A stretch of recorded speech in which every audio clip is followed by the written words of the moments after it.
Welcome to my channel Juragan Science. Kali ini kita akan mempelajari IPA kelas 8, yaitu bab 3 tentang usaha, energi, dan pesawat sederhana part 1. Sebelum kita mulai, silakan sobat-sobat bisa like, komen, dan subscribe di channel Juragan Science.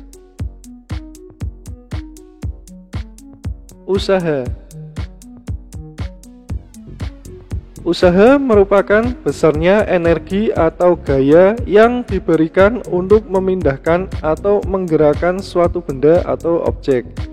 Semakin besar gaya yang digunakan untuk memindahkan benda, semakin besar pula usaha yang dilakukan. Semakin besar perpindahan benda, semakin besar pula usaha yang dilakukan. Rumus usaha sama dengan W sama dengan F kali S, di mana W itu usaha, satuannya Joule, F itu gaya, satuannya Newton, dan S perpindahan benda, satuannya meter. Untuk lebih memahami, silakan kita langsung saja ke contoh soalnya. Sebuah lemari didorong dengan gaya 20 Newton. Hitunglah usaha yang bekerja pada lemari jika lemari berpindah sejauh 25 meter. Oke, langsung saja kita tulis rumusnya. W sama dengan F kali S. Di sini F gayanya 20 Newton dan S-nya 25 meter. Jadi 20 dikali 25, hasilnya W atau usahanya sebesar 500 Joule. Nah, ketika pertanyaannya diubah, kita menggunakan segitiga ajaib, yaitu WFS, di mana jika di bawah itu berarti dibagi dan jika ke samping itu dikali. Contohnya ketika kita akan mencari gaya atau F, berarti W dibagi S. Atau jika kita mencari S, maka W per F.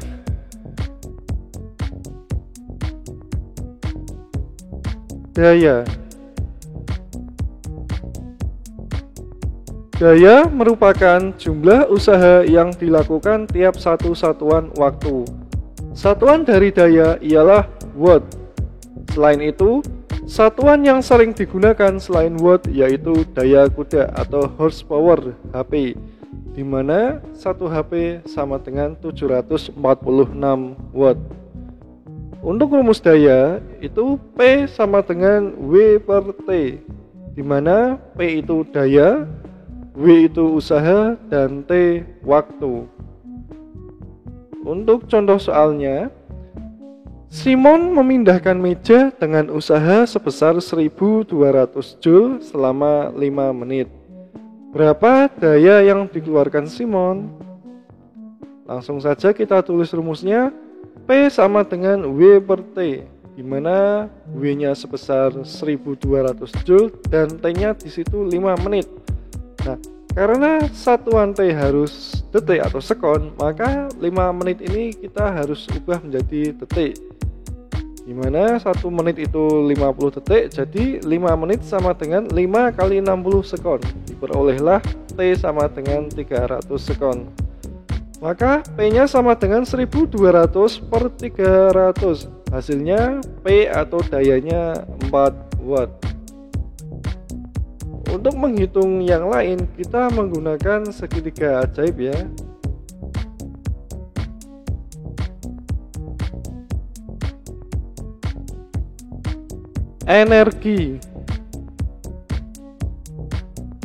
Energi adalah kemampuan untuk melakukan suatu pekerjaan atau kegiatan. Sebuah benda dikatakan memiliki energi jika mampu menghasilkan gaya. Macam-macam energi, diantaranya energi kinetik, energi potensial, dan energi mekanik. Energi kinetik. Energi kinetik adalah energi yang dimiliki benda karena gerakannya. Itu artinya benda yang diam tidak memiliki energi kinetik. Besarnya energi kinetik berbanding lurus dengan massa dan kecepatan. Semakin besar massa dan kecepatan benda, semakin besar pula energi kinetiknya. Misalnya, becak dan mobil bergerak dengan kecepatan yang sama, maka energi kinetiknya lebih besar mobil karena massa mobil pasti jauh lebih besar daripada massa becak. Rumus energi kinetik EK sama dengan setengah mv kuadrat, di mana EK itu energi kinetik satuannya joule, M itu massa satuannya kilogram, dan V kecepatan satuannya meter per sekon. Oke, langsung saja kita ke contoh. Sebuah mobil bermassa 500 bermassa 500 kg bergerak dengan kecepatan 25 meter per sekon. Hitung energi kinetik yang dimiliki mobil tersebut. EK sama dengan setengah mv kuadrat. EK sama dengan setengah kali 500 kg kali 25 kuadrat meter per sekon. Maka EK sama dengan setengah kali 500 kali 625. Maka energi kinetik atau EK-nya sama dengan 156.250 Joule.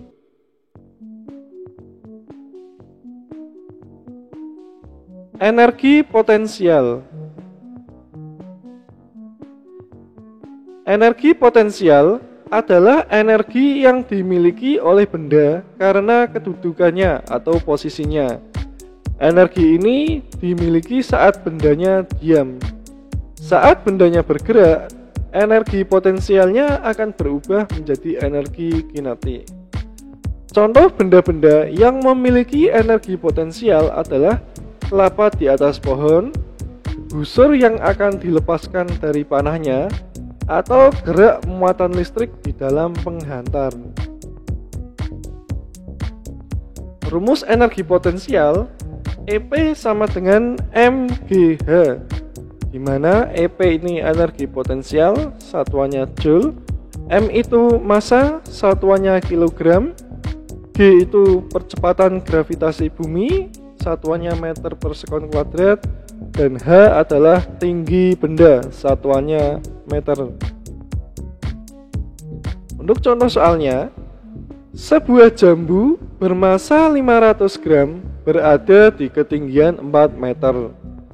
Jika percepatan gravitasi bumi 10 meter per sekon kuadrat, berapakah energi potensial yang dimiliki oleh jambu tersebut? EP sama dengan mGh, maka EP sama dengan 0,5 kg kali 10 meter per sekon kuadrat kali 4 meter. Maka energi potensial atau EP-nya sebesar 20 Joule. Energi mekanik. Energi mekanik adalah energi yang dimiliki oleh benda karena gerak dan kedudukannya, posisi. Energi mekanik merupakan jumlah atau gabungan dari energi kinetik dan energi potensial. Sifat energi mekanik adalah nilainya selalu tetap, meskipun energi potensial dan energi kinetiknya berubah-ubah. Sebagai contoh, sebuah bola dilempar tegak lurus ke atas. Mula-mula, kecepatan bola memiliki energi kinetik besar. Ketika naik, kecepatan bola berkurang, energi kinetik juga berkurang. Tetapi, ketinggiannya terus bertambah yang berarti energi potensial juga bertambah. Ketika sampai di puncak, benda akan berhenti sejenak di mana berarti energi kinetik 0 dan energi potensial pada titik maksimal. Namun, saat turun, kecepatan bola akan kembali membesar, jadi energi kinetik besar, tetapi ketinggiannya berkurang, sehingga energi potensialnya juga ikut berkurang. Dan ketika mencapai tanah, kecepatan bola akan kembali seperti di awal dan ketinggiannya paling kecil. Selama bola menempuh lintasan tersebut, terdapat energi kinetik dan energi potensial yang berperan namun berjumlah selalu tetap. Rumus energi mekanik, EM sama dengan EK plus EP. Jadi EM sama dengan setengah mv kuadrat plus mgh, di mana EM itu adalah energi mekanik, satuannya joule, EK energi kinetik, satuannya joule, EP energi potensial, satuannya juga joule, M itu massa, satuannya kilogram, V kecepatan, satuannya meter per sekon, G percepatan gravitasi bumi, satuannya meter per sekon kuadrat, dan H adalah tinggi benda, satuannya meter. Untuk lebih jelas, mari kita ke contoh soal. Sebuah rambutan dengan massa 300 gram jatuh dari pohon pada ketinggian 10 meter.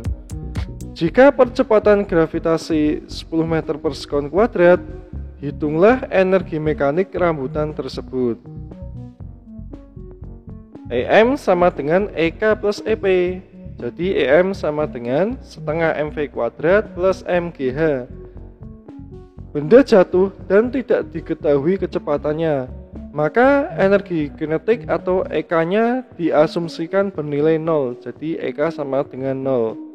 Selanjutnya EM sama dengan, karena EK-nya 0, kita tulis 0, dan 0,3 kg kali 10 kali 10. Jadi energi mekaniknya sama dengan 30 joule. Sekali lagi, karena kecepatannya tidak diketahui, maka kita asumsikan EK atau energi kinetiknya sama dengan 0. Jadi energi mekaniknya kita hanya menghitung energi potensialnya saja ya, ketemu 30 joule.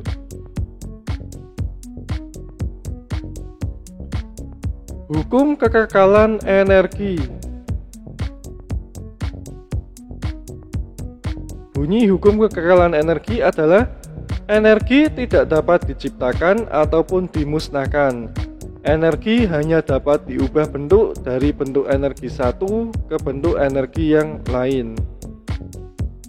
Rumus hukum kekekalan energi adalah EM1 sama dengan EM2, atau EK1 plus EP1 sama dengan EK2 plus EP2, di mana EM1 itu energi mekanik 1, EK1 energi kinetik 1, dan EP1 energi potensial 1.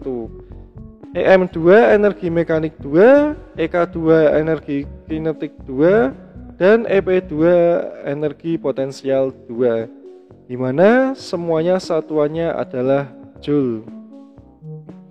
Untuk lebih memahami, mari kita langsung ke contoh soalnya saja. Sebuah buku bermassa 1 kg jatuh dari gedung. Ketika jatuh ke tanah, kecepatan buku tersebut adalah 20 meter per sekon. Berapakah tinggi gedung tempat buku terjatuh jika nilai percepatan gravitasi buminya 10 meter per sekon kuadrat? Diketahui massa 1 kg, kecepatannya 20 meter per sekon, dan percepatan gravitasi 10 meter per sekon kuadrat. Ditanya H atau ketinggian. Jawab, EM1 sama dengan EM2. Berarti EK1 plus EP1 sama dengan EK2 plus EP2. Pertama, EK1-nya bernilai 0 karena buku belum bergerak ya. Jadi awal mulanya sebelum bergerak EK-nya sama dengan 0. Kemudian EP2 atau energi potensialnya juga 0 karena buku sudah berada di tanah dan tidak memiliki ketinggian ya. Jadi untuk rumus ini, pertama kita simpulkan dulu energi kinetik pertamanya 0 karena buku belum bergerak, dan energi potensial keduanya 0 karena buku sudah berada di tanah dan tidak memiliki ketinggian. Oleh karena itu, rumusnya menjadi sebagai berikut. 0 plus MGH sama dengan setengah MV kuadrat plus 0. Berarti 1 kali 10 kali H sama dengan setengah kali 1 kali 20 kuadrat. Maka 10H sama dengan 200. Berarti H sama dengan 200 per 10. Ketemunya H sama dengan 20 meter. Kesimpulannya, jadi ketinggian gedung tempat buku terjatuh adalah setinggi 20 meter. Demikian pembahasan kita kali ini. Thank you for watching. Jangan lupa untuk like, comment, dan subscribe di channel Juragan Sains. Terima kasih.